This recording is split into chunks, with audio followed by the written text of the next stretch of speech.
He's making it to be too passionate. He's making it to be too calm and cold. It's far too wild. It's much too logical.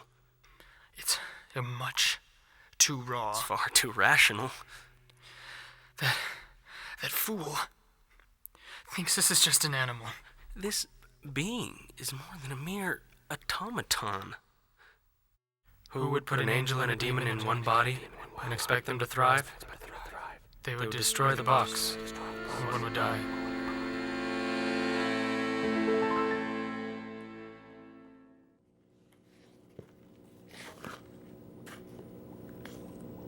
I've been working without sleep for months, for fear that if I slack, he'll pour too much of himself into our prototype.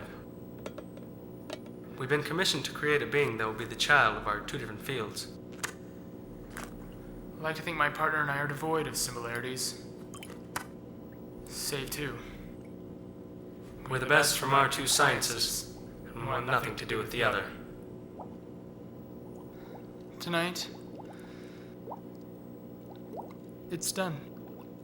But first, some explanations. If you're familiar with elephants, apes, and amoebas, then you're familiar with my work. I am A, Doctor of Primordial Chemistry. After the development of the protozoa for my thesis work, I elaborated on the idea of a sentient being, creating every taxa that flies, runs, swims, and scurries across the globe. These animals survive primarily on imperatives inherent in their chemistry. These animals thirst to kill, eat, reproduce, migrate, and dominate automatically. To be animal is to succumb to instinct. It is its nature. Well, Dr. A has plagued the world with his parasites. I'm responsible for the natural and artificial machines of the universe. Equations. All of matter. It's governed by my equations. Gravity, electromagnetism, nuclear force. All these laws run the clock of the cosmos. On smaller scales, machine after machine harness these principles in order to operate. A being that doesn't appreciate the delicate dance of these systems misses the most important elements of existence.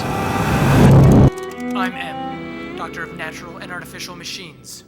But a machine never cared for its young, or felt the thrill of killing for its kin. And a moth never saw the sun and thought, that ball is the engine of my whole world, spinning it, holding it, and fueling it.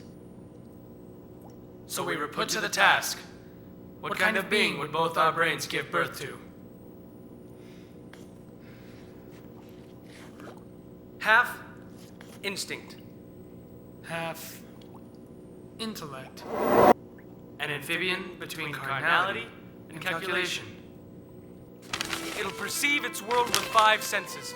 Audibly like a bat, chemically like a dog, visually like an ape, and wrapped in nerves to feel pain and pleasure, hot and cold. It will have feet for sprinting, and feet for grasping, mandible and maxilla for eating, communicating, breathing. And it will have the instincts to kill for its cubs, to hunt to survive, and the drive to populate the globe with all of its kind. But with the largest brain-to-body mass, this being will have no need for its instincts. Running on electricity, the brain will have 10 billion neurons, capable of retaining 10 trillion binary digits of information. With this huge processor, it'll wonder, deduce, and reason.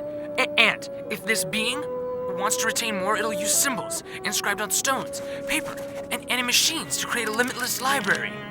Haha, better than a robot. Better than a reptile. It could rule over both. If only the other side submitted to its true nature. The nature I've cast into it!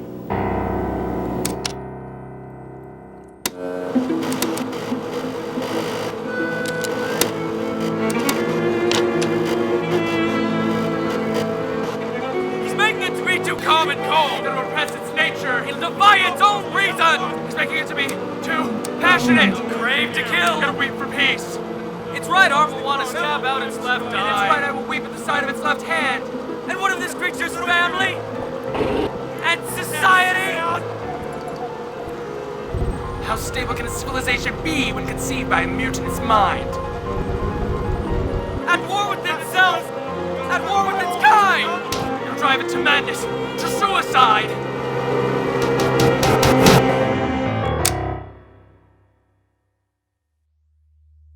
So here comes the birth date of a creature with two minds spliced into one.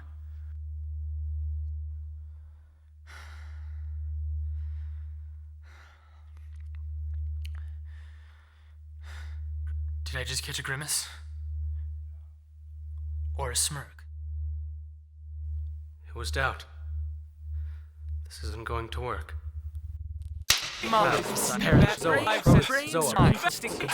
Equate.